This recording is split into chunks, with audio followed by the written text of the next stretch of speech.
ओम शांति। आज का अव्यक्त महावाक्य 10 जून 1971 से लिया गया है, जिसका शीर्षक है सेवा की धरनी तैयार करने का साधन सर्च लाइट। हरेक के मस्तक पर 3 रेखाएं कौन सी देख रहे हैं? आपको अपनी रेखाएं दिखाई देती हैं?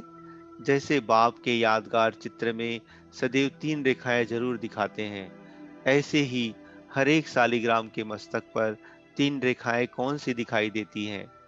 मस्तक को कब दर्पण में देखा है? कौन से दर्पण में देखा है?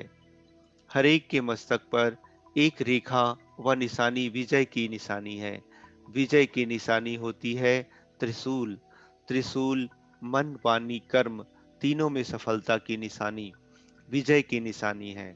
शक्तियों के चित्रों में भी त्रिशूल दिखाते हैं,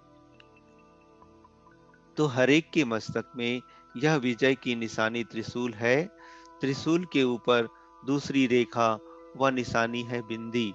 तीसरी रेखा फिर है त्रिशूल के नीचे जो लंबी लाइन होती है, वह निशानी है लाइन क्लियर और केयरफुल की। केयरफुल भी अर्थात सावधानी भी, और क्लियर भी, क्लियर मतलब स्पष्ट भी। मार्ग के बीच में कोई भी रुकावट ना आवे, तो तीसरी निशानी है सीधा मार्ग पर एक रस हो चलने वाले। तीनों ही रेखाएं व निशानियां हरेक के मस्तक पर देख रहे हैं। रेखाएं सभी की होती हैं, लेकिन कोई की स्पष्ट होती है, कोई की स्पष्ट नहीं होती हैं। तो आपने अपनी लकीरें देखी, त्रिशूल है, लाइन क्लियर भी है और आत्मिक स्थिति की बिंदी भी है। भक्त लोग भी मस्तक में तिलक की निशानी रखते हैं। आप लोगों को मस्तक में लगाने की आवश्यकता नहीं है। सदैव अपने मस्तक की इन रेखाओं से अपनी स्थिति को परख सकते हो। तीनों ही रेखाएं तेज होनी चाहिए, तब ही साक्षात्कार मूर्त बन सकते हो व अपने कर्तव्य को सफल कर सकते हो। अब आप सर्विस पर जा रहे हो। अभी से ही उन आत्माओं के ऊपर अपनी सर्च लाइट डालने शुरू करना है। शुरू की है या वहां जाकर शुरू करेंगे? सर्च लाइट की रोशनी दूर से जाती है, तो यहाँ से ही सर्च लाइट डालनी है। आत्माओं को चुन सकते हो। यहाँ से ही कार्य शुरू करने से वहां जाते ही प्रत्यक्ष सबूत दिखाई देगा। सर्च लाइट बन करके ही चलते फिरते हो, व जब बैठते हो तब ही सर्च लाइट देते हो। निरंतर सर्च लाइट समझकर चारों ओर वायुमंडल को बनाने का कर्तव्य अभी से ही करना है, जो वहां जाते ही वायुमंडल के आकर्षण से समीप आने वाली आत्माएं अपना सहज ही भाग्य पा सकें, क्योंकि अभी समय कम और सफलता 1000 गुना दिखानी है। पहले का समय और था, समय ज्यादा और सफलता कम होती थी, लेकिन अभी कम समय में सफलता 1000 गुना हो, वह प्लान बनाना है। प्लान के पहले प्लेन बनना है। अगर प्लेन बन गए तो प्लान प्रैक्टिकल में ठीक आ जाएगा। प्लेन बनने से ही प्लान ठीक चल सकेगा। प्लेन बनने के बाद फिर प्लान क्या रखना है, जिससे सदा सफलता प्राप्त हो? सो थोड़े में सुनाते हैं, जो कभी भूले नहीं। एक तो याद रखना कि हम सब एक मत हैं, अर्थात एक के ही मत पर एक मति। दूसरी बात, वाणी में भी सदैव एक का ही नाम बार बार अपने को व दूसरों को स्मृति में दिलाना है। तीसरी बात, चलन अथवा कर्म में इकोनॉमी हो। न सिर्फ तन में इकोनॉमी करनी है, लेकिन वाणी में भी इकोनॉमी हो, संकल्प में भी इकोनॉमी, समय में भी इकोनॉमी। तो चलन में सभी प्रकार की इकोनॉमी हो। यह तीनों ही बातें एक मति, एक का नाम अर्थात एकानामी और फिर इकोनॉमी, यह तीनों ही बातें सदैव स्मृति में रख फिर कदम उठाना व संकल्प को वाणी में लाना है। कोई भी लेन देन करते हो तो उसी समय एक स्लोगन याद रखना है, बालक सो मालिक। जिस समय विचारों को दे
नमस्कार करें, यह पुरुषार्थ करना है। बाहर के भक्त नहीं बनाना है, लेकिन मानसिक नमस्कार करने वाले बनाने हैं। वही भक्त बदलकर ज्ञानी बन जाएं। जितना जितना बुद्धि को सदैव स्वच्छ अर्थात एक की याद में अर्पण करेंगे, उतना ही स्वयं दर्पण बन जाएंगे। दर्पण के सामने आने से ना चाहते हुए भी अपना स्वरूप दिखाई देता है।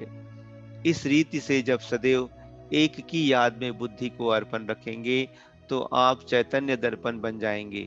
जो भी सामने आएंगे, वह अपना साक्षात्कार व अपने स्वरूप को सहज अनुभव करते जाएंगे।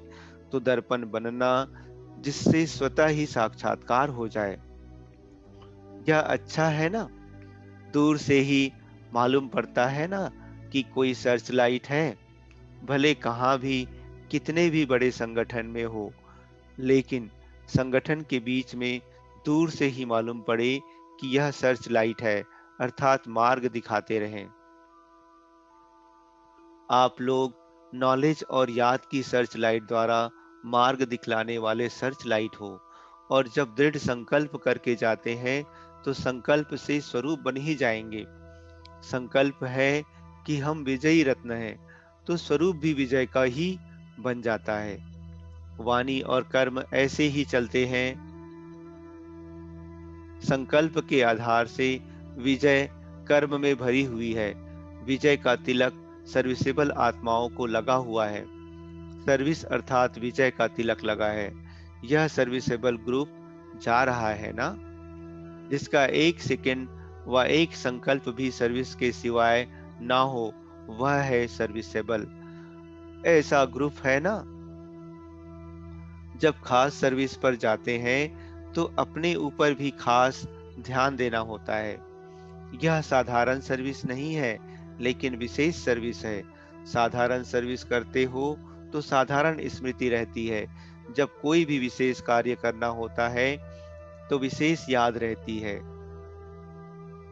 तो साधारण स्मृति में नहीं, लेकिन पावरफुल स्मृति में रहना है। सदैव पावरफुल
सामना करने आते हैं, लेकिन उन्हों के आगे जैसे बिल्कुल पशु अर्थात बेसमझ बन जाते हैं। कितना भी बड़ा समझदार हो, लेकिन आपके अनुभवी मूर्त और आत्मिक दृष्टि के सामने बिल्कुल ही अपने को बेसमझ समझेंगे। भले आपके सामने कितना भी रूप धारण करने की कोशिश करें, शक्तियों के पांव के नीचे सदैव भैंस दिखाते हैं। क्यों? कितना भी कोई अपने को सेंसिबल, नॉलेजफुल समझे, लेकिन भैंस बिल्कुल बेसमझ होती है। बनकर एक रूप आए और बन जाए दूसरा रूप। शक्तियों का यादगार दिखाते हैं ना। असुर सामना करने विकराल रूप धारण कर आते हैं, लेकिन जब शक्तियों का तीर लगता है तो फिर दूसरा रूप हो जाता है। इसलिए सदैव यह याद रखना कि हम ऑल माइटी अथॉरिटी के द्वारा निमित्त बने हुए हैं। ऑल माइटी गवर्नमेंट के मैसेंजर हो। कोई से भी डिस्कस अर्थात वाद विवाद में अपना माइंड डिस्टर्ब अर्थात दिमाग खराब नहीं करना है। नहीं तो वे लोग साइंस की शक्ति से संकल्पों को भी रीड अर्थात पढ़ सकते हैं। इसलिए कभी भी कोई बात का आवाज भी आए तो अपने को डिस्टर्ब नहीं करना। अपने चेहरे पर व मन की स्थिति में अंतर ना लाना। मंत्र याद रखना। जैसे कोई वाणी से व और तरीके से वश नहीं होते हैं तो मंत्र जंतर करते हैं। तो जब देखो ऐसी कोई बात सामने आए तो अपने आत्मिक दृष्टि का नेत्र और मन मनाभाव का मंत्र प्रयोग करना, तो शेर से भैंस बन जाएंगे। जादू मंत्र तो आता है ना, यहाँ से ही सभी सिस्टम अर्थात रीति रिवाज निकली है। मंत्र चलाना रिद्धि सिद्धि की भी यहीं से ही निकली है। अपनी आत्मिक दृष्टि से अपने संकल्पों को भी सिद्ध कर सकते हो। वह है रिद्धि सिद्धि और यहाँ है विधि से सिद्धि। शब्दों का अंतर है। रिद्धि सिद्धि है अल्पकाल, लेकिन याद की विधि से संकल्पों और कर्मों की सिद्धि है अविनाशी। वह रिद्धि सिद्धि यूज करते हैं और आप याद की विधि से संकल्पों और कर्मों की सिद्धि प्राप्त करते हो। अच्छा, ओम शांति।